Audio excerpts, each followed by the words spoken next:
मेरे एक स्टूडेंट ने आईएएस प्रीलिम्स 2024 के इस क्वेश्चन से मुझे एक बहुत अच्छी चीज़ सिखाई, जिसे ऑल्दो मैं बहुत सारे क्वेश्चंस पे अप्लाई करके और भी देख रहा हूँ, और अभी तक मैंने जो 5-6 क्वेश्चंस लगाए हैं उसमें वो चीज़ बिल्कुल फिट बैठी।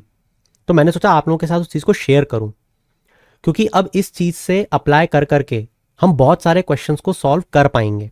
देखो, जब 2024 का पेपर हुआ और हम लोगों ने साथ में पेपर को डिस्कस किया, इस क्वेश्चन पे मैं ब्लैंक हो गया था।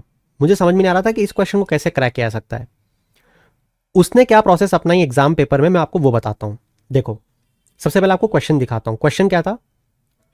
क्वेश्चन था how many of the above belong to P family. P मतलब समझते हो ना? पी मतलब बटर, सॉरी मटर, ठीक है? तो मटर की फैमिली से इनमें से कौन कौन बिलोंग करता है? ग्राउंड नट, हॉर्स ग्राम, सोयाबीन, ठीक है। अब उसने वहां पे क्या करा, बोले सर देखो, सबसे पहले तो इमेजिन करो, जो हम मेंटरशिप सेशन में सीखते हैं कि पी कैसा होता है, ठीक है? उसको इमेजिन कर लिया, मटर को इमेजिन कर लिया। अब बोले मटर को अगर इमेजिन करा जो कि नट्स फैमिली का है, तो वहां पे बेसिक चीजें मैं देखने लगा, जैसे कि ग्राउंड नट, मूंगफली।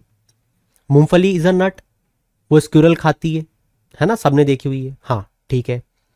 फिर उसने हिंदी पढ़ा कि अच्छा हॉर्स ग्राम चने की दाल, ठीक है, घोड़ा खाता है, ठीक है, वो भी नट्स।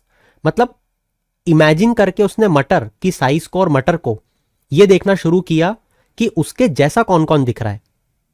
समझ आ रही है आपको बात? तो उसने इन दोनों ऑप्शन को इस तरीके से क्रैक किया, और ये एग्जाम के पेपर में वो करके आया।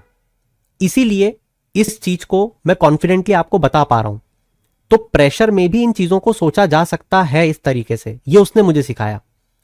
फिर उसने मुझे सोयाबीन के बारे में बताया। बोले इसमें मैं डाउटफुल था, सोयाबीन उससे भी नहीं समझ में आया। बोले बट अगेन वो बीन वाली चीज थी, और यूपीएससी का पैटर्न ये बोलता है कि अगर दो चीजों को आपने क्रैक कर लिया है तो रिस्क लेनी चाहिए और थर्ड वाले को सही मानना चाहिए।